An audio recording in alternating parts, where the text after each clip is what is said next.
back to the question of confronting. How can an associate pastor confront his senior pastor and provide feedback in a way that's respectful and helpful? Well, you can't if the senior pastor has not shown a disposition To receive it. To receive it. Yeah, true. So some guys will get fired if they try to do this.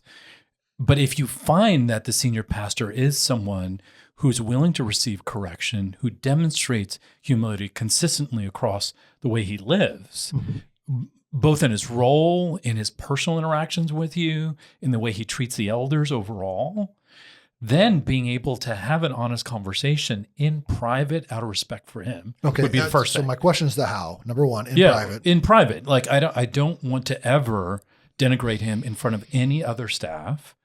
And so my first goal is to just find him. And, at this point, I came in as a young duckling years ago.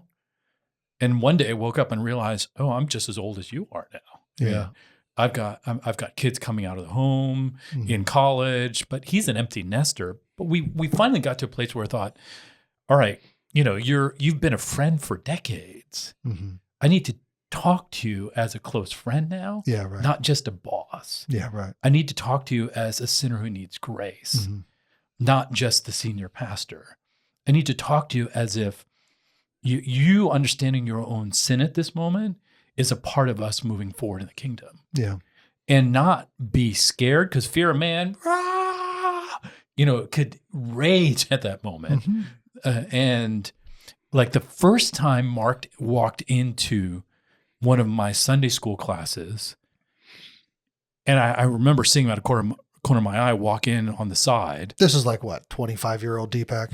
This is 30-year-old Deepak. Yeah, I was young, and I know words came out of my mouth. But all that was going on in my brain was, what is Mark Dever doing in my classroom? Yeah, right. What is he going to say at service review? Yeah. Okay, well, that's terrible. It's absolutely terrible. I'm sorry, what's terrible? The fear of man. Oh, it's okay. Of Mark. Yeah, right. Like that. Yeah, right. Because we're both elders. Yeah, right. We're both pastors in the same church. So we need to be able to function like we are colleagues in gospel ministry. So I do realize he is my boss. He carries a weightiness in terms of when he speaks up on something that I don't, because I'm the associate.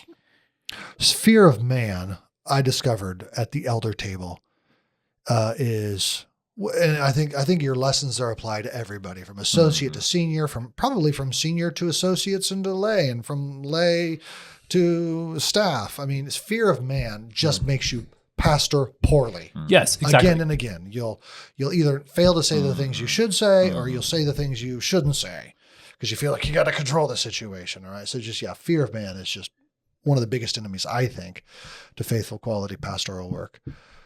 So I'm with you 100% on that. Brothers, any last comments on, we've kind of been all over the map in this conversation, it occurs to me, but any final comments? Okay, some advice to the senior pastor, any advice to the associate pastors?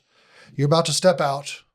You're looking back over this broad, expansive, and fruitful ministry you've had, and you're saying, other associate pastors, here are a couple of things I learned about doing it well. I'll give you a few. One would be, look for the guy who is demonstrating consistent humility, because that'll matter a lot for you being able to work with him. If you're an associate, look for the guy who's senior. The senior pastor who you see humility in the way he lives. And if you're working with a guy who's not consistently humble, maybe I probably wouldn't work for him, because but if you're already there, you might even think, I don't need to stay here forever. Yes, exactly.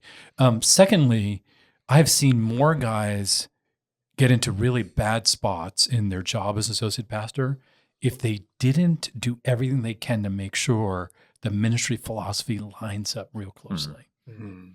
You get into trouble, not just in theology, because theology, you'll see a lot of guys will line up, but when it gets into what it looks like in the trench, what are we making decisions in terms of missions, small groups, counseling?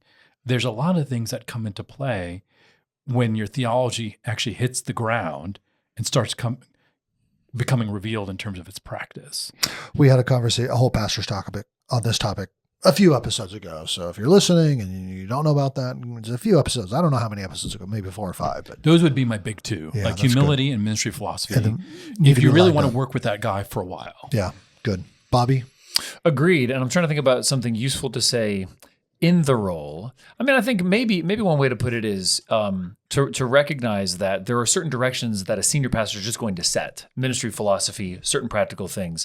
And I think as an associate pastor, there is a balance of just submitting to those things, whatever they are, kind of practically that the senior pastor sets up, or that the elders as a whole that you're submitting to. You're one of the elders, you're submitting to the elders.